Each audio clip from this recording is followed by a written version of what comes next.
يا رب يجعل يومكم كله هنا وسعادة. النهاردة آخر يوم في الأجازة، وبكرة مدارس زي ما احنا عارفين، بس لما يجي بكرة يجي براحته. خلينا النهاردة اتفسحنا ورحنا فين؟ رحنا المنتزه في اسكندرية للي مش عارفين، ورحنا كمان البحر ده في المنتزه، وكمان ركبنا عربية الجولف لأن هي طبعا لازم تركبيها من هناك. الفرد الواحد ب20 جنيه، يبقى دخول المنتزه ب25 والجولف ب20 والبحر ب120. كانت تجربة حلوة، وتعالوا يلا نستمتع بيها ونشوف أجواء البحر بكرة لما يجي نبقى نعيش معاه. خلينا النهاردة نتبسطوا يوم بيوم، ويا رب يجعل يومكم كله هنا وسعادة.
ما تنسوش نستمتع يوم بيوم، لما يجي بكرة يجي براحته.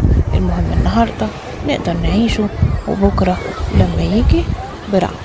ويا رب يجعل يومكم كله هنا وسعادة.